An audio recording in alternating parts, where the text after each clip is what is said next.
Your restaurant photos or lack of restaurant photos could be costing you a lot of money every single day. I'm Mike Bausch. I own 12 successful restaurants that I built from the ground up. And today we're going to detail how to get the right photographer and setup, and or how to do it yourself when you're balling on a budget to get it right for your unique restaurant using nothing more than an iPhone and a tripod to attract the right customer. So let's talk about when photos are good and when they're not good. Most owners get this wrong, so I want to start here. Photos help with conversions on delivery portals like your DoorDash, your Grubhub, your online ordering, and of course your Google My Business page. People are scrolling like crazy. You gotta own them in less than 4 seconds, and a great photo can't do that. No photo, no story, no customer. And there is a mountain of data to back this up. Research has shown that great photos on delivery platforms will increase the likelihood of purchase by 35%. That's data coming from Grubhub, DoorDash, all of them. Photos can hurt you in 2 places. One, if you're fine dining, you should not put photos of your food on your menu.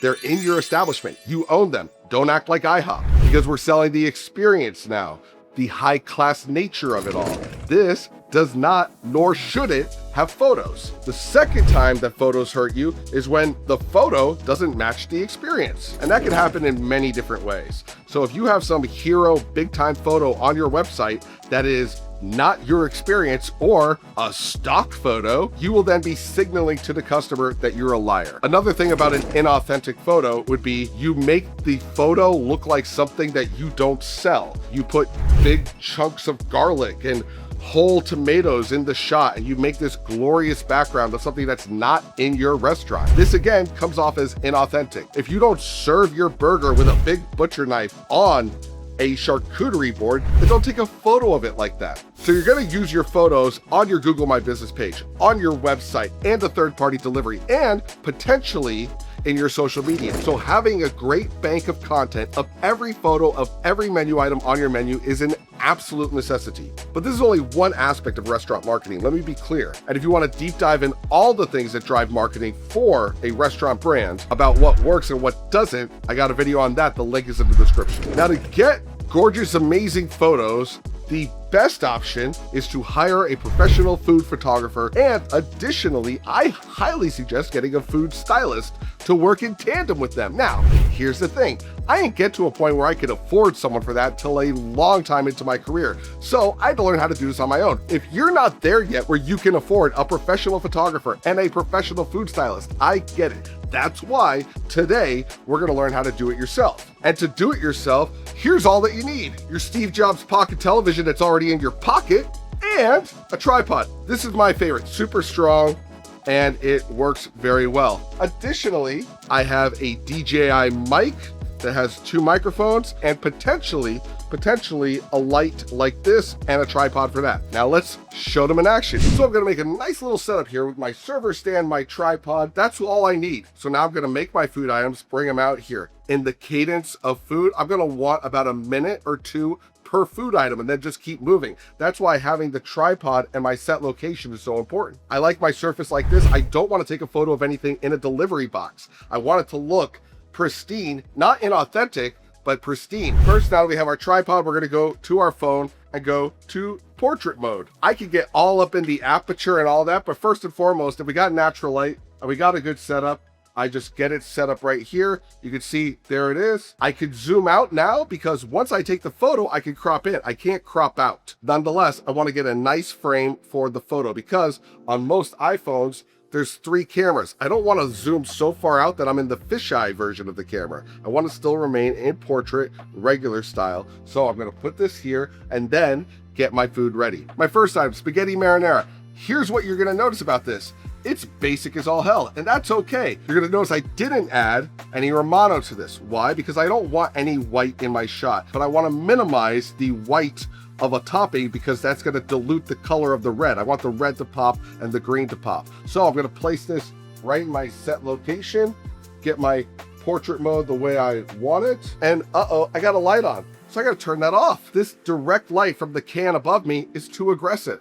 We gotta do something about that and let the natural light do the work. And now I have much less light on me, but this looks significantly better. So I zoomed out a little bit. I got no aggressive light on top of me, and now it's perfect for me to let it take a photo, which is kind of a pro move. Another thing I could do is scroll up hit timer. Now when I do it, 1, 2, 3, boom, it took the photo. If I tap the food, it's gonna help focus it a little bit better. These are all very simple iPhone tricks that work on Android as well as iPhone. I don't wanna zoom so far though that I'm cropping into the plate. I wanna have a nice, right there.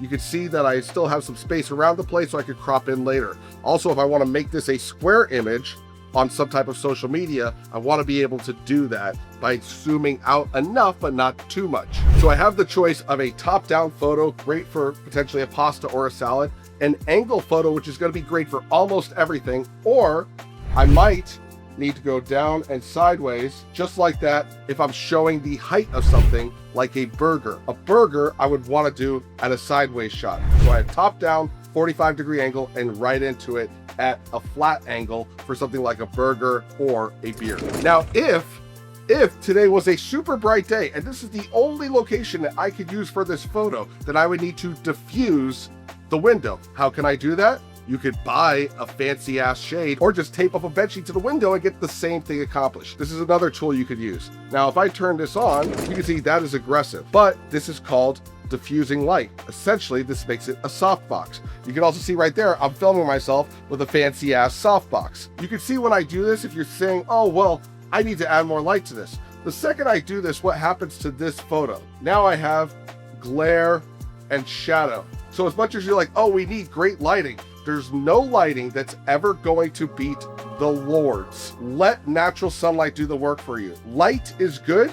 Too much light or done improperly, bad. And along with light, do you need a flash? No, do not use a flash. This is not the time to break out the bulbs. Again, lean in on natural light, make this easy on yourself. Going back to the surface, I have a nice wood surface. If you don't have a wood table that looks natural and normal, go buy a piece of wood from Home Depot. Here, you can see that this table is a little bit darker. This might be a nice contrast. I could go with this or this. If you have green formica, then you shouldn't have that in the shot. So what are you gonna do? Go find a flat piece of whatever color you wanna use. It could be slate, it could be wood, and then take the photos on top of that and get the same point across. This is not inauthentic because it's the food item, although if you are still using green formica, maybe it's time for an update. And where should you never take your photos? In your kitchen on a stainless steel prep table with horrendous aggressive fluorescent light just pounding on top of it. It's gonna be a horrible photo. And just so we're clear about how bad this could be, I've done it every single horrible way. Here's my first legitimate shoot from 2005 of beers. And I didn't have a place to take the photos, so I put it inside my ice machine and then got every piece of aggressive light to pound on it. Look how bad these are. This is what I've seen when people try to do it themselves without this knowledge. You can avoid that now by doing it this way with natural light and never be a dumbass like I was ever again for yourself. We have a salad now. Now, lots of natural colors, lots of pop, but again, the Parmesan. This is a toss-up. Do you want to have Parmesan in the shot or not? Because it'll white it out. You can see here in the shot, as much as Parmesan's awesome, the second it went on the food, it holds back the colors of the green and the strawberries. So I have better served to not put Parmesan, to not put Romano on any food item to let the colors pop better. And also, no one's ever gonna be like, well, hold on, that photo doesn't show Parmesan, but it's in the description. That has never happened ever. So any food item that has a monotonous look, you might wanna break up, like beef stew or something that's just flat. Let's add a little green garnish. In this scenario with my red, I added basil. A green salad, a pop of red or yellow or both is gonna help. The eye wants to see 3 colors typically, at a minimum. And just like I destroyed the spaghetti for my action shot, don't ruin your hero shot with action like cutting it. So if you're selling a pizza, don't cut the pizza before you take the photo. We want to see an uncut pizza. And you're like, well, I don't serve it uncut. Cool, no one does. Nonetheless, for me to understand what this pizza looks like, I need to see it uncut. A burger, a lasagna, a layered dessert, don't cut them. Let them remain pristine. And it should go without saying, but if you're using a plate, probably gonna have to clean the rim. Little soft spot, yes, you could fix that in post, but you want to just avoid it altogether and make sure you start with pristine and work your way backwards. If the garnish is wilted or it's just not the best, but it would taste amazing, that doesn't matter. In the photo, we want it to look amazing. So if for some reason you have something cold where it would normally be hot, it's okay if it looks better. If you need it to be hot with heat smoke coming off of it right when it comes out of the oven, then get the photo right and ready. So have your whole area ready, put the photo in, take it and move on. You can replicate the look of this by, again, misting the side of a beer or spraying on the side of a pizza or some item like that to replicate the look of a food item that is sweating, which looks great. This is what you do when the food item is starting to die on the table because you've taken so many photos.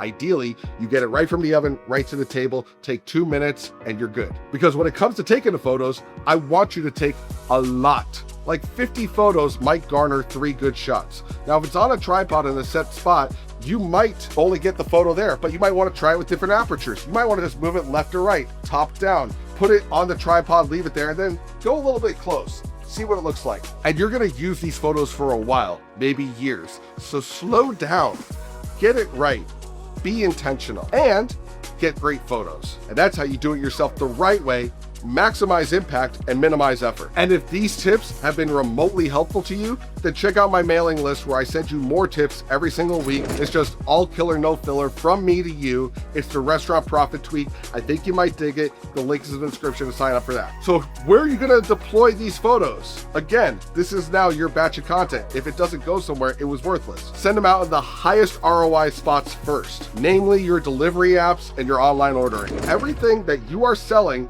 should not have a blank image next to it, nor a stock image. It should have a real photo that you took, now that you know how to do it right, because that is going to increase the likelihood of you selling those items by 30 to 50%. And then take these photos and load them into Google, which Google will reward you by pushing up your SEO because you're playing ball with Google and you're loading images. And put your best 3 photos somewhere very, very present, like the top of your Instagram grid. So people see, oh wow, that place looks great. If you get a great hero image, put that as the banner at the top of your homepage. Because whether you do hire a professional photographer and a stylist or go it alone, you'll have what you need to be successful, which is a solid photo shoot. Just back out of your week 2 hours and you are way better set up. And if you have any issues or comments or questions about how to do this right, drop them in the comments. I will reply to you. And if you just need help deciding where to go with this, or it's a lot of overwhelm, I get that.